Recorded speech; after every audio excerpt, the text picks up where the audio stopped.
Je vais être brutalement honnête avec toi dès maintenant. Ce que je vais te révéler, personne ne t'en a jamais parlé.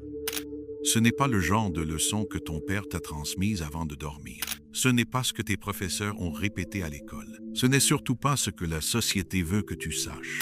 En réalité, la majorité des hommes mourront sans jamais avoir ouvert les yeux là-dessus. Et c'est exactement ce que le système veut. Parce qu'une fois que tu entendras ce que je vais te dire, tu ne pourras plus jamais l'oublier. C'est un savoir qui divise une vie en deux, le temps avant de le connaître et le temps après.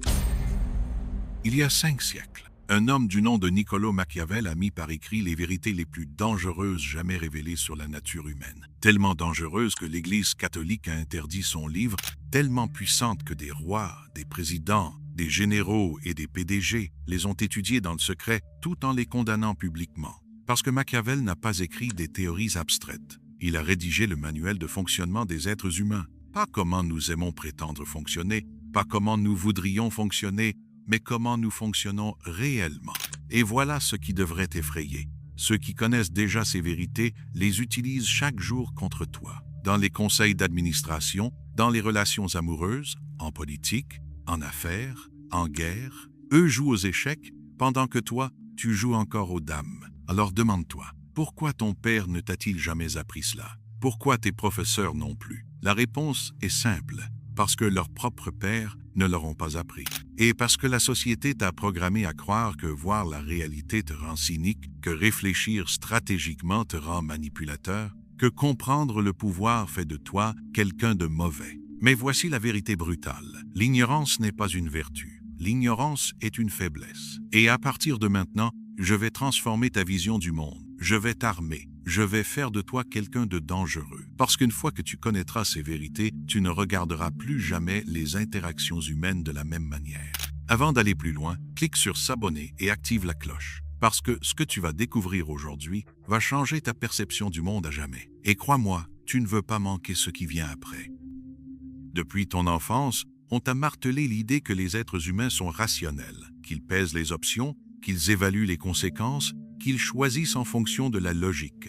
C'est un mensonge, et c'est sans doute l'un des mensonges les plus dangereux qu'on t'a jamais raconté. Machiavel l'avait compris il y a 500 ans. Il a écrit « Les hommes jugent plus avec les yeux qu'avec les mains, car chacun peut voir, mais peu peuvent toucher. » Traduction. Les gens ne décident pas en fonction de la vérité, mais de l'apparence. Ils suivent ce qui semble juste, pas ce qui est juste. Regarde autour de toi. La plupart des gens ne cherchent pas la vérité. Ils veulent être rassurés. Ton ami qui te demande conseil pour sa relation, mais qui ignore tes mots parce que la vérité ferait trop mal. Ton collègue qui se plaint d'être fauché, mais qui dépense chaque matin 5 € dans un café, parce que le rituel le réconforte. Cette femme qui jure vouloir un homme gentil, mais qui retourne toujours vers celui qui la traite comme une option. La logique disparaît dès qu'elle se heurte au désir, à la peur, au statut ou au confort. Voilà le jeu. Et toi, tu as toujours joué avec les mauvaises règles, parce qu'on t'a fait croire qu'on influence les gens avec des faits, avec des preuves, avec des arguments rationnels. Faux. Les faits ne déplacent pas les foules. Les émotions, oui. Celui qui maîtrise les émotions, celui qui sait contourner la logique pour toucher directement le cœur, contrôle toutes les pièces sur l'échiquier. Ce n'est pas celui qui a raison qui gagne. C'est celui qui fait ressentir qu'il a raison. Et ça, c'est infiniment plus puissant. Pense au plus grand manipulateur de l'histoire. Hitler n'a pas conquis par des graphiques, mais par des discours enflammés.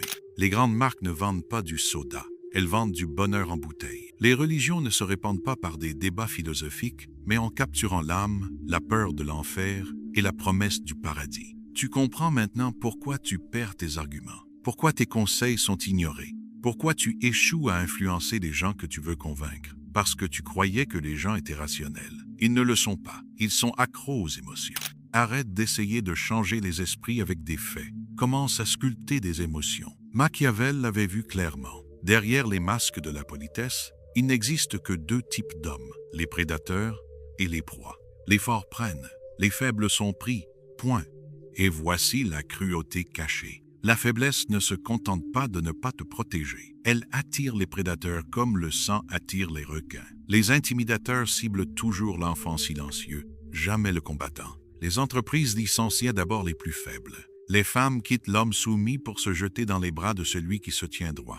Machiavel écrivait « Il vaut mieux être craint qu'aimé ». si l'on ne peut être les deux. Pas parce que la peur est noble, mais parce qu'elle maintient les loups à distance. L'amour sans force invite à la trahison. La peur, même sans amour, garantit la survie. Et voici la vérité la plus sombre.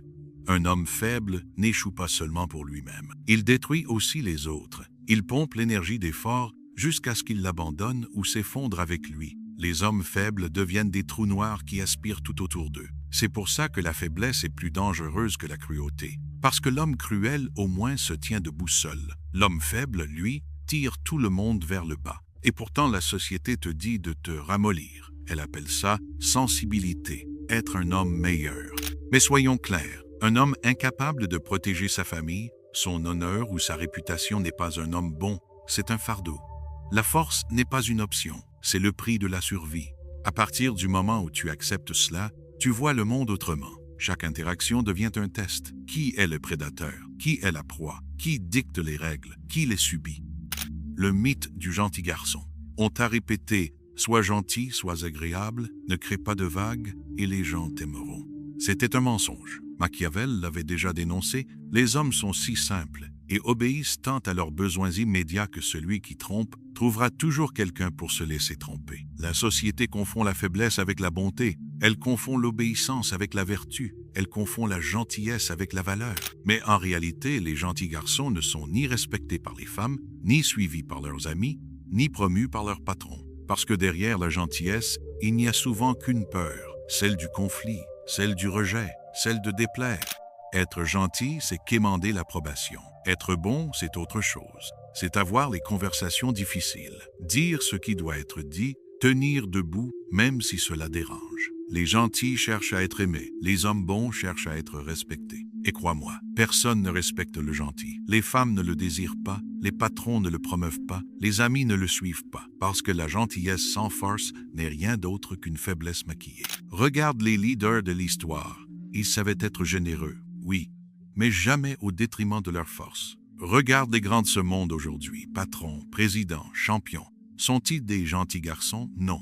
Ils peuvent être justes, équitables, protecteurs, mais ils ne plient pas pour plaire. Ils ne tremblent pas d'être détestés, et c'est pour ça qu'ils sont suivis. Arrête d'essayer d'être aimé. Commence à exiger le respect. Parce qu'entre être aimé, être craint ou être ignoré, la pire chose pour un homme, c'est d'être ignoré.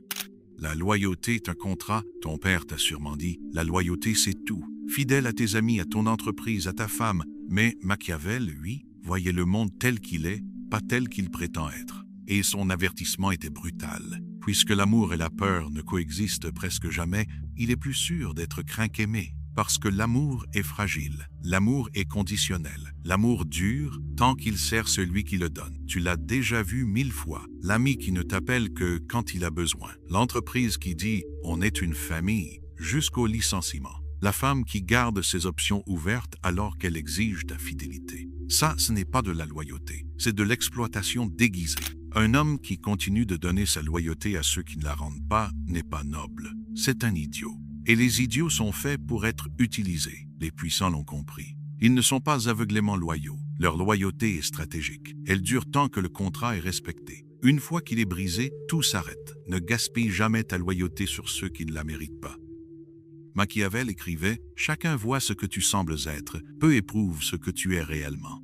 Peu importe qui tu es vraiment. Ce qui compte, c'est ce que les autres pensent que tu es. Ta réputation est ton armure. C'est ce qui fait hésiter tes ennemis, ce qui ouvre les portes, ce qui t'annonce avant même que tu entres. Sans elle, tu es déjà mort socialement. Regarde Steve Jobs. Il n'a pas seulement construit Apple, il a construit une aura. Les gens parlaient de son champ de distorsion de la réalité. Comparons avec ceux qui se plaignent sans cesse, qui expliquent, qui cherchent à justifier leur cœur authentique. Ils ne sont pas respectés, ils sont pleins.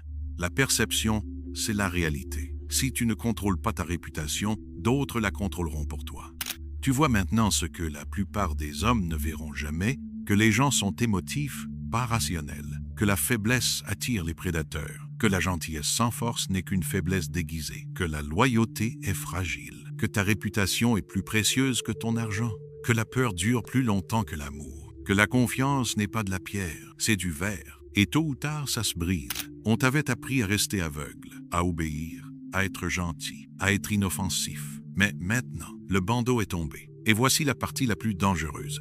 Tu ne peux plus revenir en arrière. Désormais, chaque sourire te semblera un masque, chaque promesse, un appât, chaque acte de vertu, une stratégie. Tu es entré dans les ténèbres, et une fois que tu y as vu clair, la lumière ne pourra plus jamais t'aveugler. La vraie question n'est plus « vas-tu apprendre ces vérités ?» C'est déjà fait. La vraie question est « vas-tu les utiliser ?» Parce que ce savoir est une arme. Dans les mains des faibles, il engendre paranoïa et peur. Mais dans les mains des forts, il devient du pouvoir. Le genre de pouvoir qui plie le monde. Alors si tu es prêt à aller plus loin, si tu veux découvrir les stratégies que rois, séducteurs, généraux et leaders utilisent depuis des siècles, écoute-moi bien. Mets un « j'aime » à cette vidéo. Abonne-toi maintenant, parce que la prochaine leçon ne te rendra pas confortable, elle te rendra intouchable. Et quand tu en arriveras là, tu ne seras plus jamais ignoré.